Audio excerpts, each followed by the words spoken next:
Avoir 2 enfants en même temps, c'est formidable, mais c'est aussi 2 fois plus de travail. Alors comment bien élever ces jumeaux sans être débordé? Et puis surtout, comment les élever? C'est la question qu'on va poser au docteur Stéphane Clerget, pédopsychiatre.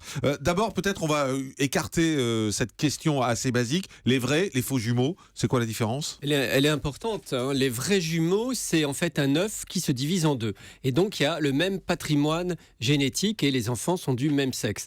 Les faux jumeaux ou jumeaux dizygotes, c'est en fait 2 ovocytes qui ont été fécondés chacun de leur côté, chacun indépendamment. Et c'est donc 2 enfants qui grandissent séparément,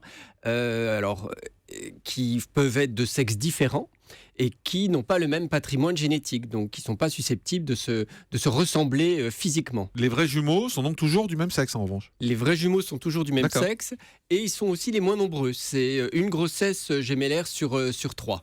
On dit toujours qu'il y a une éducation particulière à donner aux jumeaux à cause de cette complicité, de cette quasi-fusion entre eux, c'est exact? Oui, alors c'est un grand débat parce qu'autrefois on les élevait vraiment comme une seule entité, on les habillait pareil, Ouais. ils avaient des prénoms très proches, Romus, Romulus, John, Jean, on les C'était il y a mettait très dans la longtemps, même ça, hein. classe. Oui, Mais j'ai pas connu. Romus, Romulus. Romulus et Rémus. Voilà. il y a quelques siècles en effet. Aujourd'hui, oui, on a tendance à les dégémelliser. Alors, j'aime pas trop ce terme parce que finalement, ils sont jumeaux. Il faut pas non plus en faire trop. Mais c'est vrai qu'il y a une période où, de toute façon, en tant que parent, on n'a pas le choix. Quand on donne le biberon à l'un, on le donne à l'autre. Quand on va faire un sourire à l'un, on va faire un sourire à l'autre. Quand on change l'un, on change l'autre.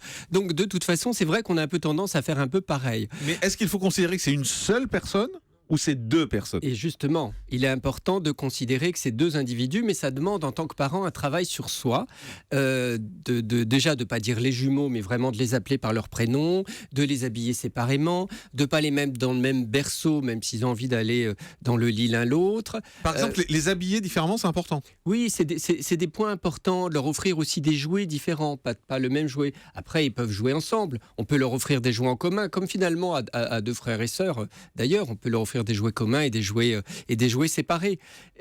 Après, la grande question, c'est est-ce qu'on les défusionne à l'école ou pas? Même classe ou pas? Voilà, et ça dès la maternelle. Alors il y a parfois des écoles qui sont très péremptoires et qui exigent une séparation. C'est un peu, j'allais dire, la façon de faire aujourd'hui. Moi, je crois qu'il ne faut pas être si rigide que ça et que déjà pour certains enfants, l'arrivée à l'école, c'est pas évident. Donc, on peut, la première année de maternelle, par exemple, les mettre ensemble, quitte à les séparer la deuxième année. Pour les rassurer, en fait, sur la première année. Voilà, par exemple. Je crois qu'il faut que ça se discute, en tout cas, entre les parents et le directeur de l'école, et que ce ne soit pas l'école qui impose des choses, et que les parents acceptent aussi de discuter avec les pédagogues. Parce qu'il y a des enfants qui sont déjà plus ou moins différenciés, et d'autres qui sont effectivement très collés. De toute façon, il y a un moment où l'enfant jumeau va être vraiment dans une relation très fusionnelle avec son frère, surtout la première année. Il y a un âge particulier où cette fusion, finalement presque instinctive, va commencer à se dissoudre et ils vont commencer chacun à vivre leur propre vie? Alors justement, ça commence vers 3 ans. Ah, si tôt? Oui, ça commence. Après, D'accord. ça va croissant, mais à 3 ans, l'enfant sait qui il est, sait son sexe, sait dire je. Et donc, c'est vraiment le moment, effectivement, où il commence à accepter de se différencier. Et l'idée reçue selon laquelle les jumeaux ont les mêmes réflexions, les mêmes goûts, c'est vrai ou pas? Alors, c'est d'autant plus vrai chez les jumeaux monozygotes, les vrais jumeaux qui ont le même patrimoine génétique.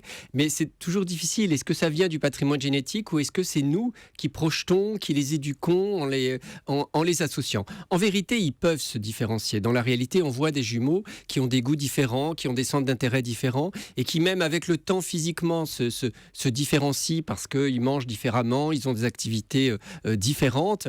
Donc, ils peuvent se différencier. La grande question, c'est est-ce qu'il y a un dominant et un dominé? Ça, c'est un peu quelque chose qu'on dit très, très souvent. Et alors? Et alors, c'est pas si simple que ça, c'est pas si vrai que ça. Et en tout cas, si on voit ça, il faut intervenir pour pas qu'ils se construisent forcément dans un rapport de dominant et de dominé. Je crois qu'il faut arrêter de les comparer, c'est surtout ça.